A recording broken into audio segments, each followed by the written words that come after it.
voy a tratar de explicar algo que para nosotros es como el eje primitivo de lo que se convierte posteriormente en el proyecto que nos está motivando hoy día en la región. De alguna forma es cómo llegamos a este punto. Para eso voy a contar un par de cosas que son como realidades alternas, que tienen que ver con motores para que para nosotros nos permiten ir desarrollando este proceso que es una evolución constante. Ahí pueden ver en una imagen lo que son en la historia de la Ferrari, los modelos que hay desde el año 60 al día de hoy. Están puestos para que ustedes vean. Y ese es el modelo de volante del primer auto de carrera que tuvo básicamente la Ferrari. Algo así se parece al volante que tiene, si bien es de Renault, pero más o menos de este tipo es el volante que hoy día utiliza estos automóviles de alta performance. Se parecen a los joysticks de videojuegos, son mucho más parecidos a esos dispositivos que otra cosa en el fondo. En definitiva, lo que podemos decir de esto es que cada escudería construye un volante específicamente para cada piloto. Aproximadamente hay 4 volantes por cada piloto. Cada volante debe costar aproximadamente $150.000. Hay como $600.000 solamente en volantes. Y es único para cada piloto. A nosotros nos interesó entrar en esta mirada de innovación tratando de observar lo que ya aparece como completamente inventado. Parece que todavía hay siempre una vuelta más que en eso genera mucho valor. Y por eso hay una invitación a diseñar los nuevos volantes. Los volantes del futuro, probablemente eso que parece que ya no hay nada más que hacer, nos va a permitir estar en performance de alta demanda. Y el segundo ejemplo, como realidad alterna, es mirar las que se llaman las organizaciones altamente confiables. Las organizaciones altamente confiables existen en el mundo y están basadas básicamente en instancias en donde casi no es posible aprender por el error. Algunas de ellas son, por ejemplo, el portaaviones nuclear, otras son las torres de comando de navegación aérea y también las plantas nucleares. Este lugar claramente es un espacio de 2,5 hectáreas que podría denominarse el más peligroso del planeta, que se moviliza en el Mar del Norte. Hay 5.000 tipos arriba que no tienen promedio más de 23 años de edad. Ellos básicamente casi no tienen comunicación verbal en esos momentos, hay un ruido ensordecedor, por lo tanto, este es el ejemplo de la coordinación pura. Aquí la posibilidad de error puede costar la vida, no solamente a ellos, sino a mucha otra gente. Dado esto, iniciamos también una mirada en torno a cuál es el espíritu del tiempo. Esos 2 ejemplos nos van a empezar a ayudar a entender cómo nosotros entramos en este proceso de entender el espíritu del tiempo. Vamos a hacer un recorrido rápido en torno a cómo llegamos hoy día. ¿Cierto? Somos un pequeño planeta orbitando el Sol. De pronto aparecemos como quienes somos y colocamos básicamente la condición de evolución al ser dominantes. Somos capaces de organizarnos en clanes, tribus y aldeas. Inventamos las ciudades, probablemente la innovación social más importante de la humanidad. Y se convierte básicamente en esa innovación, la más potente que hayamos realizado como conjunto y como colectivo humano. En el 1450 aproximadamente desarrollamos la imprenta. Lo que hizo fue redistribuir el conocimiento, claramente, sacarlo de los conventos, sacarlo de los espacios que estaban reducidos. En 1980 se desarrolla Internet y además proliferamos. Hoy día somos alrededor de 7.200 millones de personas. Se espera que para el 2050 haya 9.600 millones de personas habitando el planeta. Y gran parte de estas personas se van a estar desarrollando, evolucionando e intentando sobrevivir en áreas urbanas en procesos no definitivos, lo que básicamente son algo parecido a las favelas y están justamente en zonas de desarrollo, en países en desarrollo. Probablemente en ese borde discontinuo, difuso, es donde se produzcan las mayores innovaciones sociales que vamos a poder apreciar en la próxima década. Básicamente porque el motor que moviliza aquello es la supervivencia. Entonces hay un fenómeno súper potente en torno a lo que se denomina la escalabilidad. Hoy día los modelos de negocio asociados, por ejemplo, al fenómeno de la red e Internet, tienen que ver con la posibilidad de replicar y escalar esto al mundo. Cuando mirábamos aquello, nos preocupaba justamente el fenómeno que íbamos, a propósito de que íbamos siendo muchas más personas, íbamos perdiendo este contacto y la capacidad de conectar con otros iguales a nosotros. Entonces se veía ese oxímoron en donde podíamos colocar a un hombre en la luna y no hemos podido resolver el fenómeno del hambre en el planeta. Eso hoy día está ahí vigente y lo estamos viendo todos los días. Por lo tanto, este fenómeno de que somos muchos, pero estamos cada vez más lejos. Cada vez podemos acercarnos menos. El fenómeno del acercamiento, del poder realmente estar conectados unos con otros, se hace cada vez más difícil, a pesar de que la tecnología pareciera que está jugando en la dirección contraria. Pareciera que cuando miramos todos estos antecedentes, nos damos cuenta de que el fenómeno al cual estamos básicamente enfrentados ha sido la suma de pequeños esfuerzos en el tiempo, en un tiempo prolongado, pero definitivamente sumando en una dirección. Y eso, para poder cambiarlo, para cambiar el rumbo de las cosas, solo será posible en una coordinación colectiva en muy poco tiempo. El cambio climático no se resuelve en una acción aislada y absolutamente autónoma. Es un ente conector que permite generar voluntades para que eso ocurra. Lo que antes parecía que era un sueño o la ensoñación de unos científicos, hoy día lo estamos viviendo concretamente como una verdad que es ineludible. Y ese fenómeno que requiere coordinación es a lo que estamos enfrentados en este tiempo. Finalmente, pareciera que lo más crudo, lo más real es que de eso o salimos juntos o nos vamos a ahogar separados. Y finalmente esto tiene que ver con esta conexión y esta cosa como tribal, que es finalmente lo que moviliza el fenómeno humano. La conexión cara a cara, la posibilidad de estar unos a otros y compartir, se basa en esta cosa como tribal que era en torno al fuego, el hogar. Eso vamos a volver al final de la conversación. ¿Qué pasa con esta cantidad de gente, la multitud hoy día que hemos visto de alguna forma explosionar en los países, en las ciudades, pidiendo básicamente un cambio de todo tipo, de índole político, de índole educativo, de equidad, un cambio en los modelos? Está actuando de una manera en que pareciera, ¿no es cierto?, que hay una actitud básicamente de quiebre con lo que es conocido, pero se moviliza en ocasiones con esa pregunta de si eso no es inteligente, si logra o no tener un sentido, un vector, una dirección y un sentido. Cuando se ocupa Wall Street, por ejemplo, y vemos que el centro del sistema, de alguna forma, es colocado en tela de juicio y en una gran pregunta, claramente dimos cuenta que estábamos en un punto de no retorno y que efectivamente esa era una gran pregunta que estaba haciendo como la humanidad completa. Por lo tanto, cuando llegamos a esos extremos, en el fondo, y no entendemos que la única manera es colocar el cuerpo, casi ir a la guerra, claramente estamos en una crisis. Y esa crisis es un punto de quiebre repotente, porque es una inflexión que puede cambiar el rumbo de las cosas. En diversos lugares del mundo estamos viendo esto. Además.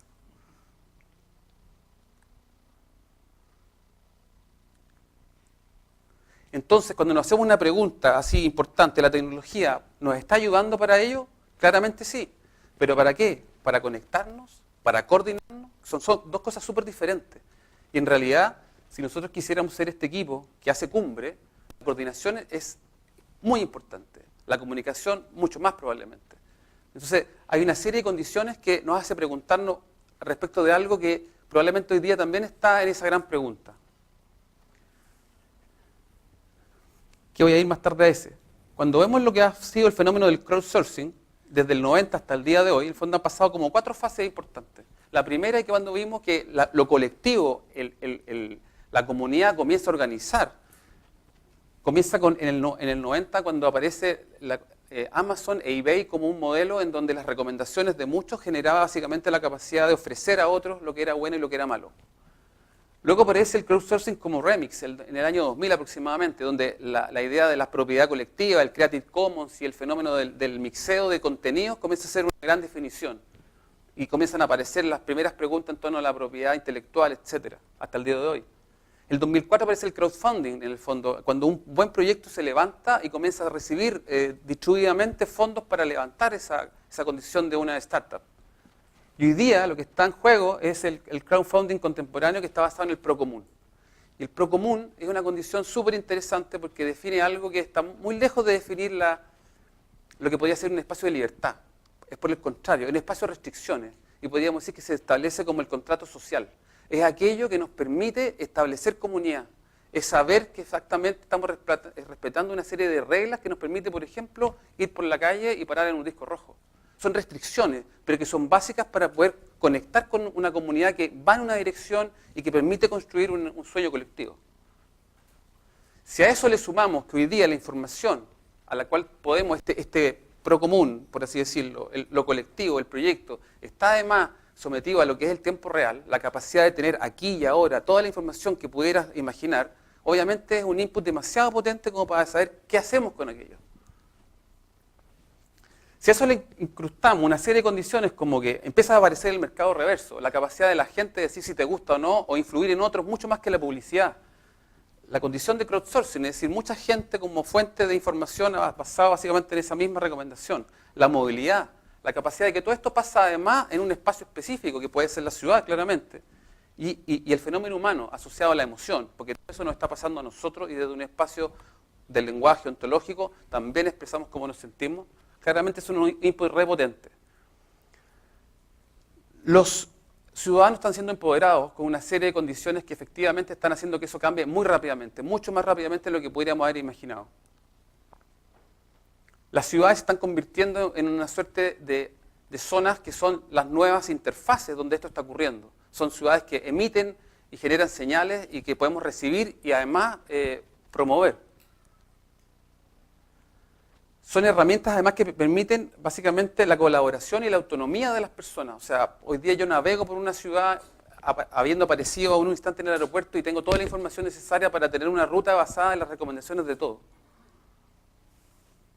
Están apareciendo los lugares del coworking, donde ciudadanos se juntan, ¿no es cierto?, y conversan en torno a intereses comunes y que permite básicamente ir construyendo estos espacios de inteligencia colectiva, que no necesariamente están vinculados con el consumo, sino que con la generación de ideas y conocimiento. Y lo otro más importante que está cada vez siendo esencial en esto es la información de datos abiertos. O sea, la información que hoy día estamos generando y que hoy día la idea de la transparencia en los gobiernos, la transparencia de la data pública en el fondo es clave para poder pasar a un estadio diferente. Entonces hay una evolución en lo que se denomina el crowdsourcing.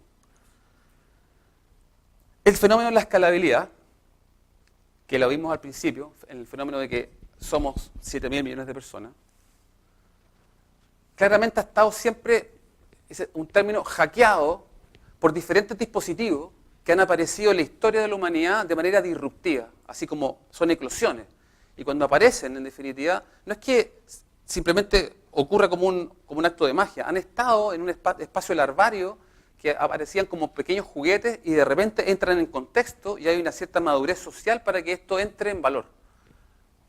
Muchas de estas cosas que están ahí aparecieron así, el telégrafo, los dispositivos para poder hacer viajes submarinos de forma autónoma, el aeroplano, una serie de cosas, tuvieron un periodo de incubación que fue por un largo rato, en el fondo, bastante dificultoso para ellos. Pero de pronto, la sociedad entera estaba preparada, y cuando eso ocurre, la velocidad fue básicamente logarítmica de las transformaciones. Sin embargo, lo que siempre ha estado en juego, y donde quiero hacer como explícita atención, es que los fenómenos de la humanidad, que sí son posibles de escalar, independiente de la tecnología, están asociadas básicamente a estas tres condiciones que me parecen relevantes y que son compartidas por todos los seres humanos. Por un lado está el lenguaje, después está el fenómeno corporal, en el fondo, que es biológico, que compartimos todos, y el fenómeno de la emoción. ¿Ya? La emoción es tiempo presente, solamente ocurre en un momento en que, y que puedo rememorar y que queda marcado de alguna forma como un patrón en la historia de nosotros. Y esas cosas que son memorables son las que compartimos. Cuando lo colocamos en una estructura como de interacción, por así decirlo, nos damos cuenta que generalmente todo lo que nos ocurre puede ser convertido en una experiencia, todo ocurre desde un espacio emocional, generalmente nunca estamos en un espacio tan neutro, existe pero no siempre. Todo ocurre en el lenguaje. Si no está en el lenguaje y no puedo compartirlo, muy difícilmente voy a poder conectar o coordinar con otro. Todo ocurre en el tiempo, todo puede ser social y todo también puede ser un lugar. El fenómeno emocional es un mundo increíble. Las 7 emociones básicas definidas por Ekman son la base que claramente compartimos con todos los otros seres humanos. Está demostrado, ¿no es cierto?, que hasta niños ciegos representan en su rostro los mismos signos para expresar cada una de las emociones. Esto es escalabilidad fisiológica. O sea, cuando yo pienso en cómo construir y generar algo que afecta a los demás seres humanos y conectamos con la emoción, efectivamente esto es tremendo y muy potente porque es una metainformación que venimos y compartimos todos. Si además incorporamos esto, que es muy interesante como fenómeno ontológico, creación y generación, además chilena, como Maturana, Varela y Flores, podemos entender de que esto, además conectado con el lenguaje, es presente en todas las otras lenguas. El metalenguaje permite establecer que los fenómenos lingüísticos están presentes en todos los lenguajes que comparte la raza humana, en el fondo. Y son estos 4 entes o instancias encadenadas del lenguaje. Yo hago ofertas o pedidos, los puedo recibir y aceptar, sí o no, puedo reportar esta idea y puedo satisfacer. Esas 4 instancias, en el fondo, definen el camino exitoso de una acción. Cuando juntamos todas estas cosas, ¿no es cierto?, el fenómeno de la escala fisiológica, el fenómeno de la emoción y el lenguaje, comenzamos y además a incorporarle a un dispositivo, como puede ser un teléfono móvil, que hoy día tiene todas estas capacidades actualmente, ¿no es cierto?, procesadores, cámaras, GPS, capacidades increíbles que probablemente la primera nave espacial nunca las tuvo y las tenemos en la mano. Y las que vendrán, que incluye sensores emocionales, vamos a tener algo que va a cambiar efectivamente la forma en que nos relacionamos con las cosas, con el mundo y con la ciudad.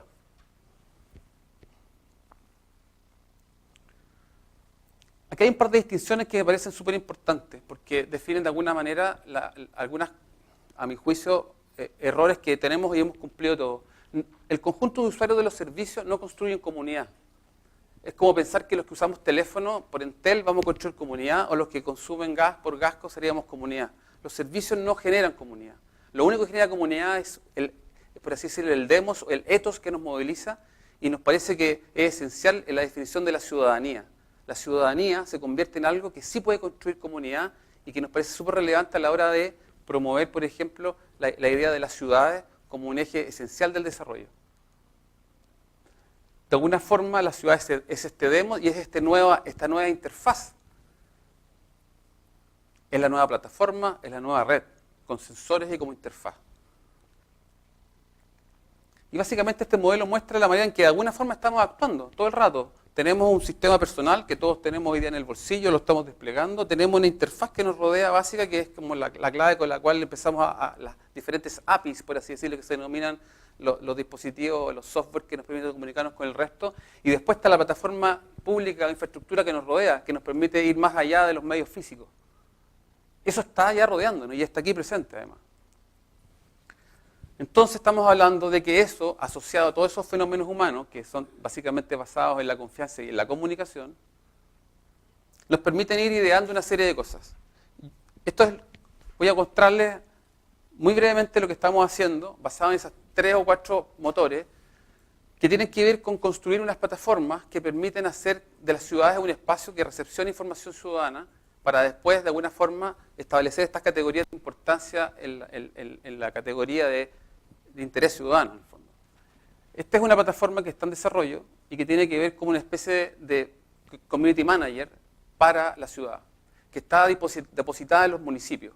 Hoy día tenemos 2 municipios interesados en desarrollar esta experiencia piloto, en donde crear una especie de community room, en donde los ciudadanos puedan participar desde sus dispositivos móviles y en una serie de categorías de importancia, como pueden ser seguridad pública, espacios públicos, tránsito, temas ambientales, puedan enviar un reporte o enviar un evento que está en progreso, porque es tiempo real, y básicamente tener un feedback directo de parte del municipio. Eso sería público, es data pública que estaría disponible, y uno podría, bajo esa condición, estar asociado a una comunidad o una comuna específicamente, donde esto está ocurriendo, y vamos a tener esa data disponible para todos.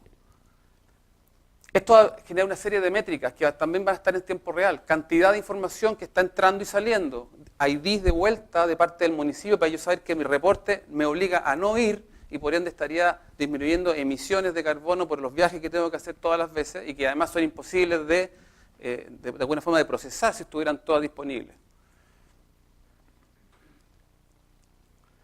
Condiciones re importantes. La condición de satisfacción en torno a la emoción que significa esta definición de parte de un una gobernanza local que está haciendo bien su trabajo, pero que además no depende absolutamente de ella, porque la capacidad táctica que tiene una gobernanza local es imposible de desplegarla en cualquier territorio. Necesitamos que los propios ciudadanos sean los que de alguna forma construyamos esa red y hagamos un feedback potente para que esa comunidad se logre establecer bajo esa lógica de red. Nosotros hicimos un par de experiencias, una basada básicamente en Dichato, luego del tsunami, basada en el momento inicial y en el momento en que ellos esperaban. Y hicimos una serie de pruebas re interesantes donde ellos iban gestionando y controlando básicamente sus estados emocionales, ¿no es cierto? Y iban contando esto. La gente quería comunicarse y quería contar, y uno dice cómo se siente. Esto necesita además un dispositivo móvil. En el fondo tenemos que empoderar al ciudadano. Entonces estamos creando el dispositivo que permite hablar a la plataforma desde lógicas móviles, con el objeto de que en realidad el único dispositivo que tú necesitas para poder decir algo a tu comuna, en el fondo, básicamente sea tu teléfono. Cosa de poder hacer curatoría de contenidos que vaya incluso desde los espacios memorables e increíbles, como pueden ser restaurantes, como los espacios públicos o como los servicios públicos. Finalmente nos interesa mirar lo que parece ya inventado. O sea, todo aquello que finalmente había que darle una vuelta más está asociada como a la comunidad, a la forma de construir ciudadanía y a la manera básicamente de comunicarnos basada en las mismas condiciones analógicas con las cuales yo estoy hablando hoy día. Mirando a los ojos, contando que estoy feliz de estar acá y compartiendo eso con los demás, haciéndolo social. Esta es la plataforma Red Plus, en el fondo, que es la que está movilizando este tipo de iniciativa. Ya hemos comenzado con Talcahuano. Con Talcahuano fuimos a Vancouver, el alcalde firmó el ingreso directamente en la red. Hoy día participamos de 45 ciudades que comparten los 5 continentes. En mayo, principios de mayo, firmó el alcalde de Concepción. Tenemos los 2 municipios, Vélez, Chihuayante, San Pedro, y probablemente logremos que el gran propósito, que la intercomuna entera esté en red para que comencemos a tener esta conversación dirigida como vector y con sentido. Finalmente tiene que ver con eso, con que esta cosa que parecía como enorme de mucha gente y que es imposible manejar, aterrizarla en entes que sean realmente conectados y que en este caso son las ciudades. Las ciudades recogen lo que nosotros entendemos que es la identidad, en este caso, de las personas. Yo me conecto con mi ciudad más que con mi región. La región es como un abstracto, igual que la nación. Entonces, por eso entendemos que la ciudadanía se ejerce en la ciudad. Y finalmente lo que estamos haciendo, lo que creemos que es la innovación, es hacer conversar a las ciudades. Si logramos hacer conversar a las ciudades, en esa escala vamos a tener esas 2 condiciones potentes. El fondo de la humanidad, finalmente, y la escala global que hoy día es la que define el futuro del mundo, en el fondo. Eso. Muchas gracias.